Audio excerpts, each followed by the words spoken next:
tots aquells que tenim l'ambició de transformar la realitat de forma molt profunda per fer-la molt millor per la gent, sabem que la millor manera de fer-ho és precisament ampliant, incloent, acollint, abraçant a tothom, construint majories cada vegada més àmplies i cada vegada més sòlides.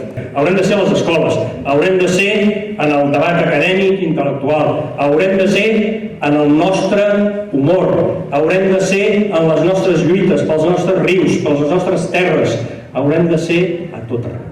Són unes restes que parlen, són unes restes que ens parlen d'ells, de qui eren, com eren i què els hi va passar, als últims moments de la seva història vital. Per això és important recuperar-les, evidentment per tornar-les als familiars que les estan esperant, però també perquè deixen de ser restes silencioses, i n'hi ha moltes. Hem procurat educar els nostres alumnes amb un esperit obert, crític, participatiu, i hem defensat i hem lluitat per una escola catalana tant des de la llengua com part de la seva història, els seus costums i les seves tradicions. Este país l'hem d'aconseguir si som tots més solidaris, molt més cívics, molt més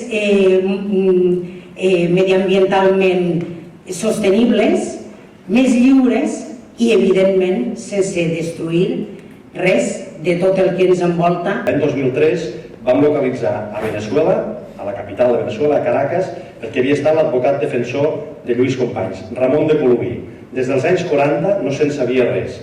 Nosaltres, gràcies a l'ajut imprescindible de Josep Benet, el vam localitzar, vam agafar l'avió, vam anar a Caracas i ens vam instal·lar en un hotel al costat d'on vivia el Colomí amb la seva filla, i durant una setmana vam estar cada dia hores fent-li una entrevista enormement llarga que va ajudar a clarificar algunes coses que no sabíem del Consell de Guerra contra Lluís Companys. Tenim reptes per endavant, molts. Lluitar per la igualtat d'oportunitat a les escoles, superar efectes de la pobresa infantil, aconseguir una inclusió real, reduir el 20% d'abandonament prematur dels estudis, donar més oportunitat al nostre jovent, tenir una inversió del 6% del PIB. Nosaltres vivim en una zona on tenim Anglaterra a dalt, però és igual, nosaltres tirem cap a l'horari alemany. Per què? Perquè a Francisco Franco li feia il·lusió tenir l'horari del seu amic Adolfo Hitler. Per tant, nosaltres tenim aquest canvi d'hora, és a dir, fem una cosa, no la canviem, no se n'adonaran. A començaments del 2018 farem realitat un tros de l'himne de Catalunya. Aquell tros que diu: quan convé, seguem cadenes i trencarem les cadenes amb l'estat espanyol.